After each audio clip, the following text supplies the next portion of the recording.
Welcome to the Insights to Communicate podcast with Adam Probalski, where market and opinion research come together with public affairs and PR.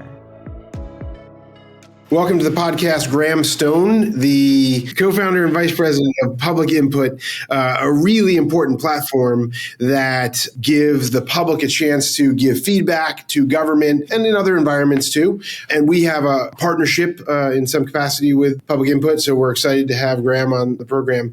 Graham, why don't you first tell us where you live? You've got a cool background there, a bookcase like everybody else in the world, but with some cool attributes to it. And then tell us about your journey to starting this platform, which is so critical to giving people the voice in the public sphere. Yeah, I appreciate the opportunity. And I also am super excited about the partnership. Our partnerships director told me about it and got me really looking at sort of the world of the research side of things. So there's plenty for me to learn on that end. But I live in Raleigh, North Carolina, here by way of several places, originally Toronto. So if you catch a long O here and there, that is why. But I'm proud to be a dual citizen at this point. So I've been here a while. Nice. And the background is, totally fabricated. My house is a disaster. This is just the small piece of it that I can control, right? I don't know. What else is there to say? But PublicInput was... like you had said, as a platform that's become a critical part of the process, it was at its earliest point merely a survey tool. The sort of genesis of the software was myself and our CEO, other co-founder Jay. Both of us came from the consulting world. He was a transportation engineer. I was on the planning side, local government planning, and we both, in some, roundabout way, were tasked with achieving some level of understanding, the public sentiment. And there wasn't really, this was 10 years ago, so everybody can remember at least that far back. There really wasn't a lot of tools on the market, and we built our own. Jay is a fairly industrious type, and as an engineer said, I can do that. All the engineers hopefully get what I'm getting at there. But the software was pretty basic. It was just survey tools on a website. And I think one of the keys to any company growing is to listen intensely to your customers. What we learned in listening intensely to our customers was that it wasn't just the survey tools. It was storing the information. It was bringing in information from things like in-person public meetings. It was being able to track over time, are we hearing from the same people? Are we adding new and previously underrepresented voices? So the PublicInput platform, as you know it today, is really an aggregation of a lot of other people's influence who are doing this work on a daily basis. And we're just fortunate to have a team that can build things, and the platform has evolved as a result. So I think it's important to kind of point out some of the key features, and also maybe to some people that aren't as familiar with the engagement part of what local government does. So it's kind of a fashionable word, engagement, but the truth is especially specifically in the government space, in the transportation, in the planning world, there's a ton of outreach that happens that government staff genuinely want to seek feedback from the public, and they genuinely want people to engage. And that's kind of hard because people go about their busy lives and don't really oftentimes know what's happening at City Hall or even what's happening a couple blocks over. It's just not a part of their general makeup because we're busy going to school, going to work, saving up to go to the movies, or taking our kids to soccer or whatever it might be. So you mentioned it, like public meetings, they happen a lot. They invite people, 2 people show up, unless it's something really controversial. They put surveys, not in the statistically valid sense like we do, but just kind of feedback kind of loop scenarios on websites for people to give feedback. And you have all those different ways of getting that feedback and kind of coalescing it, putting it in one space. You have mapping tools. People can really give detailed responses to how they feel about things that are in the planning stages. And that can inform certainly staff in their development of plans, but it can also definitely inform policymakers in their making of choices. We have a strong belief that, in a lot of cases, there's value in that statistically valid, broader community input that can bring elements that isn't necessarily a part of the engagement process. But I think they both have really important value propositions, and they have to be a part of the process, or else, not everybody feels like their voice is heard. Give an example or two about the greatest win. One of those like, oh my gosh, like it was so cool when we did this and the outcome was great. Yeah, that's the fun part, right? When I think about these sorts of things, it's for example, the scientific surveys and the statistic validity of a sample, the thing that we try to do, especially really anybody that's building products, right, try to do is unpack why that's important. And the conclusion that we've come to in all the conversations and the research and the customer interviews and the stuff you do is that one of the biggest whys behind needing to have scientific or statistically valid samples, right, and scientific surveys, but also a tool like ours where you can build a relationship with, for lack of a better term, constituents, right? Yeah. The ability to know who they are, what they've said, how you've engaged with them, and let alone how they've engaged with you, is because for policymakers, for local government, staff, for state agencies, anybody that's making a decision on behalf of the taxpayer, they need to be able to defend that decision. And so when I look at our biggest wins, I think about opportunities for a decision to be unpopular when there's opposition, where there's uncertainty around the right approach to solving a particular problem, even when that problem is agreed on. Where we celebrate is when we can show that our tools have made a difference in deciding on a path forward, a way to spend taxpayer dollars on solving a problem that people rallied behind, and the public generally, we can't say always because that's not democracy, is it? Right. But generally supported. And a recent example of that is probably in our Ohio case study that I actually just put up on our website. So it's a good time to ask that question, where the Ohio Department of Transportation, as transportation departments do, was thinking about how to make access north out of Columbus to some actually key logistics routes that went all the way up to Detroit safer and more efficient. And the problem is that the people on either end of that corridor, right, had big investments, but the people in the middle were the ones that were going to pay the price. It's farmland, it's rural agricultural land, it's people that don't really need to have more trucks in their backyard. So public input was used by the Ohio DOT as the tool to host, I think it was 50 or 60 different meetings in all different parts of the community, all the surveying that went out online, all the people that submitted comments via emails or over the phone, and any way that the DOT interacted with the public, they used our software not just to do the work, but to map out where that feedback came from. Yeah. And I think 7,000 or some odd people participated, which is pretty good for these types of things. And at the end of the day, I think the win was there was a website that had been built by somebody in opposition. It was called nohighway.com, which is a pretty great website to obtain. Yeah, I bet that URL was not cheap. Right. But at the end of the day, the DOT kept with it. They went back to the drawing board at least twice. And today that website has been taken down.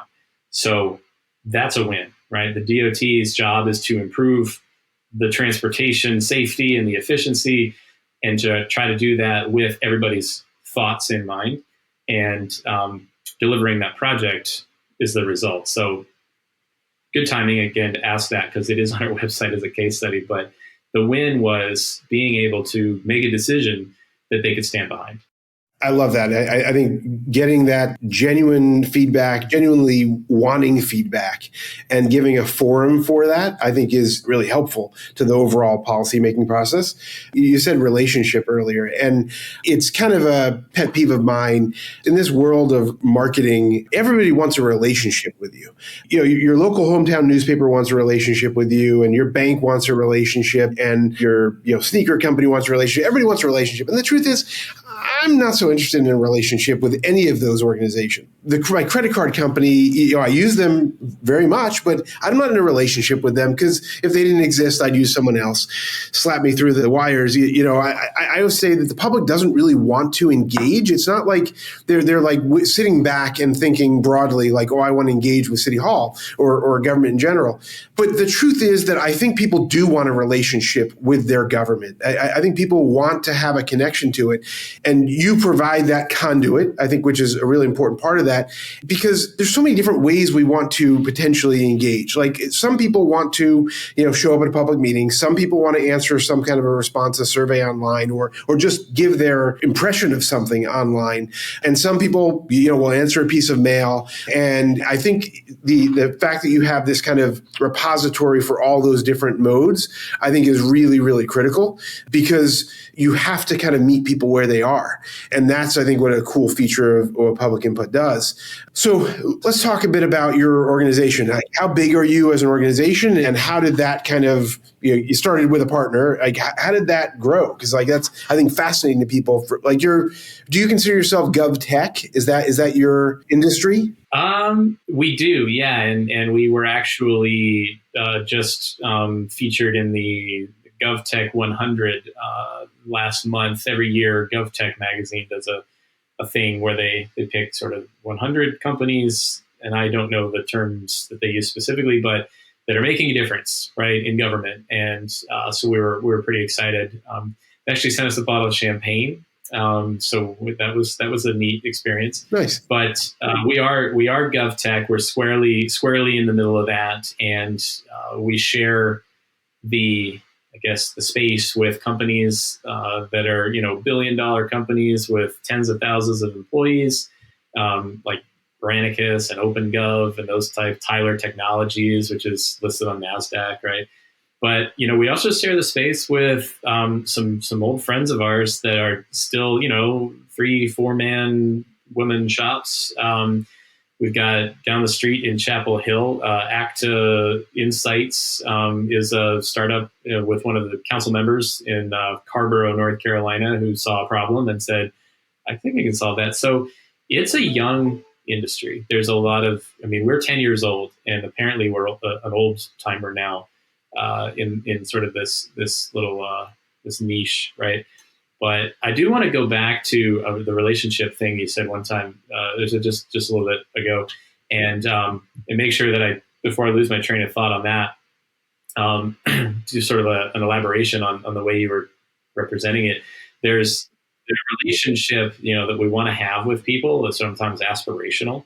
It's like, oh, we want them to like me, right? A relationship is not always about being liked. It's not always about getting along, but it is about sort of how you interact and sort of give each other opportunity to respond, in kind. So I think about my neighbor, right? So my neighbor has a weird red tin, garage thing that he stuck in his backyard, and I see it right over my fence, right? If this was like the public engagement process, right, I would have come to the meeting and said, I object, right? But the relationship I have with my neighbor is such that he said, hey man, I noticed, or maybe I overheard you, talking about how ugly my shed is. Do you want me to move it? And I said, wow, that's super thoughtful of you, right? No, don't worry about it. Not a big deal. Right. Because the relationship is one of those, like, that's his property. I don't really have a say, but he gave me the chance, right? And so as long as we're giving people the chance to have that conversation, that's where Public Input gets really excited, because they're not going to come to the meeting most of the time. They're not going to submit a comment, but we do need to make sure that we are putting that opportunity to say something out there, and building that type of relationship with people where they know that there is a forum. If they feel strongly, or if they want, in a form that they're welcome, in the format that they prefer, of course, to be a part of that. So it is a relationship, but a relationship is sometimes mischaracterized, right? As someone liking you or following you, maybe, I guess, on social media. Yeah. But for us, we just want to make sure that everybody knows how the process works and that everybody can have a chance to be a part of that process, and to remove the barriers to that. Yeah. Anyway, thanks for my little U-turn there. But to answer your question about size, so we're fortunate to work with, I think now 200 and some agencies, local government agencies in the United States. We're based here in North Carolina, but we're kind of spread out everywhere. I don't know. I think we might be at 35 or so employees, Cool. Give or take. I'm very lucky to not have to follow that number. There's other people that do that. But the fun fact is that the majority of those people are in product development and customer support success. In government, that's what matters, right? You got to make sure you're paying attention to your customers, make sure you're understanding their unique problems. And we are very intent on continuing to build new software. Every time we see that there's a problem related to, sort of that relationship that people have with government, that we can step in and solve for. I love that. I think having a company of size, I mean, you're a big company relatively in the space for compared to a lot of other folks, but not being so massive that you can't pivot and create and bring on new tools pretty rapidly. That's really awesome. Yeah, I'm afraid of that. I'm afraid of the 50-person threshold. If you've read any business books, apparently the dynamic shifts at 50. Oh, I see. So we're very... we are very intentional about how we grow. So we'll get there, but we're going to have to do it thoughtfully in order to avoid the pitfalls of that 50-person threshold. Talk for just a minute about implementation. So I think there's a fear with, and I certainly have it with my business in general, like that new space, that new thing, right? We live in Zoom as a company, and I kind of want to get to where you guys live, but we live in Zoom. I live in Outlook. We use some other tools for cloud stuff, but like the idea of implementing the new tool just sounds so daunting, and it feels like, okay, now we've got to go to some other place and do some other thing, and if we don't keep it up, we're not going to be really utilizing it to its fullest ability. What does that look like? A city, a community, whatever, a county, Department of Transportation says, okay, we're going to use public input. How does that look to me as the planner or the director of engineering or whatever it might be, whoever's in charge of it?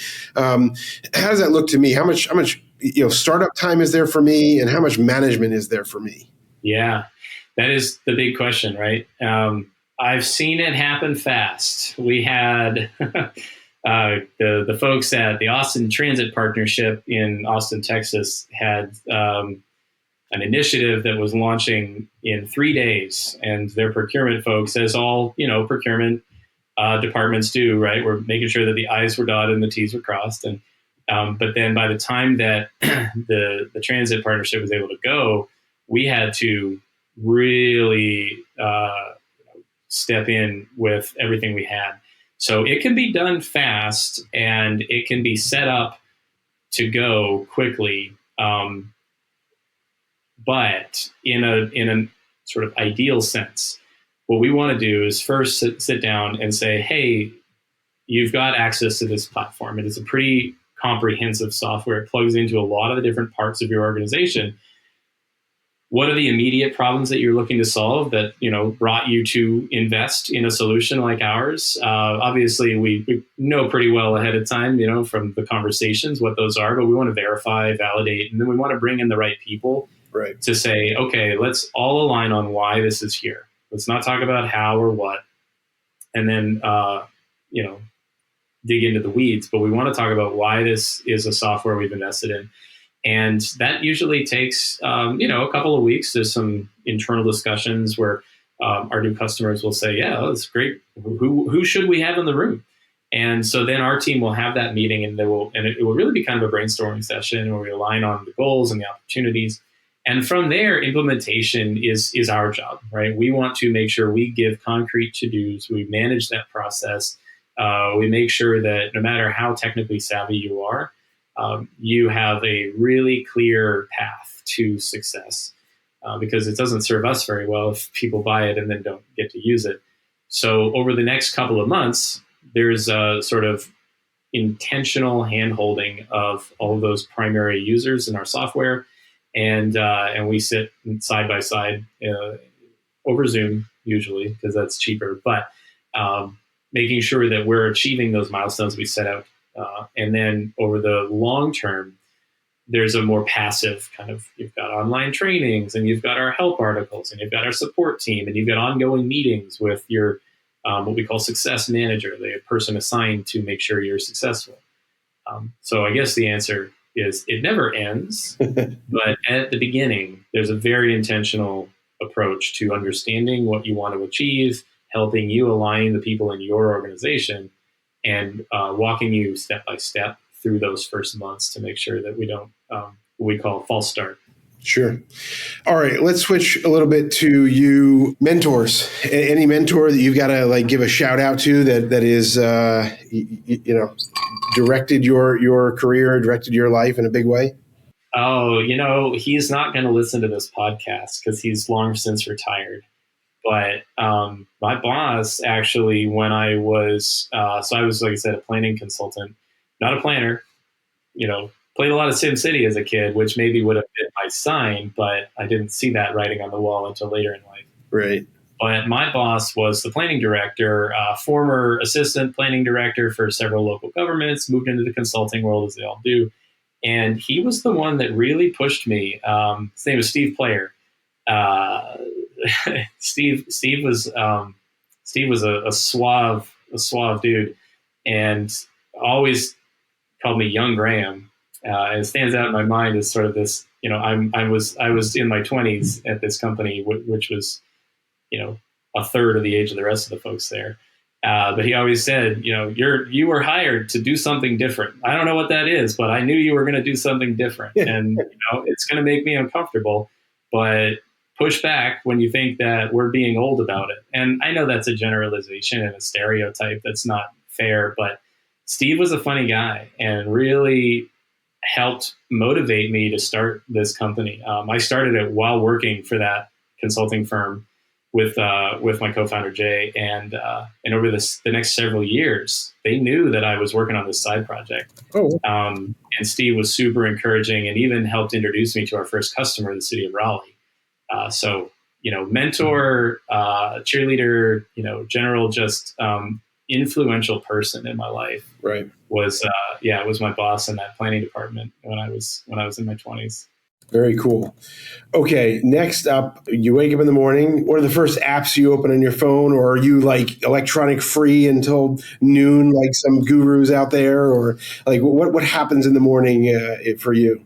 Some people have, Instagram and TikTok and Facebook. I've got, it's funny, I've got my Google alerts for all of our customers. Okay. So, and it's not healthy, I think, in the long term. It doesn't make that big of a difference, but I am addicted to pulling out my email inbox and seeing what's happening along the lines of keywords, public engagement, public meetings, all sorts of things related in our customers. And so Google can set that up and you get a little like digest, right? Right. So that is early, but I think it's helpful in that I know if there's a fire in a place without them having to call, because you can usually see when the news is involved and there's sort of places where we're working and that there are people that are not trusting, right, in the process. Right. So that happens, and then I put on the dad hat and make breakfast and take the kids to school, and I try to get to work before 9:15 most days, but 9:30 is probably the earliest you should book a meeting with me.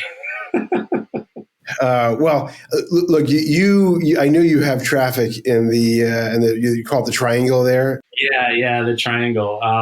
It's not terrible. I've lived in Toronto, like I said, so it could be worse.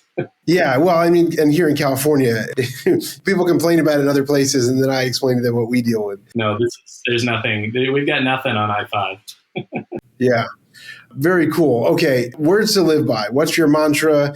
What advice do you give to everyone, or what kind of motivates you throughout the day? What's that? Oh man, this is fun. My wife just actually she gave me this Valentine's Day card. Actually, this is sitting right here. Okay. And it's funny because obviously romantic. But the thing that I said when we got married was that it's about the journey. It's not about the destination. When we started this company, who knew, right? But I knew I was going to learn something. Yeah. So words to live by is every day is an opportunity to learn something, to try something, to do something different. You wake up in the morning, and I'm a morning person. I love it. It's an opportunity, right?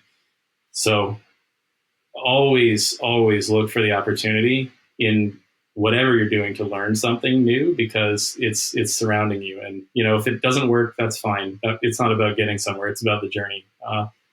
And I might share this with my wife later so she can see that she had an impact on some of the things I'm thinking about. Very nice. Cool. I'm a big believer in that. I mean, I'm a lifelong learner. If the moment you stop, thinking you can learn something, it makes life a lot less fun. Yeah, it's the moment you start dying a little bit, right? Yeah, exactly. Awesome. Graham Stone, grateful for you being with us, and we'll hope to keep the conversation going. Yeah, absolutely. Thanks for having me. It's pretty exciting to get to chat in these types of formats, and I'm looking forward to the partnership. I know that we've got a lot more to talk about and a lot more that I can, speaking of, learn, right? Yes, for sure. Looking forward to it. Talk soon. Thanks, Adam. This has been Insights to Communicate with Adam Probalski, president of the woman and Latina-owned market and opinion research firm, Probalski Research.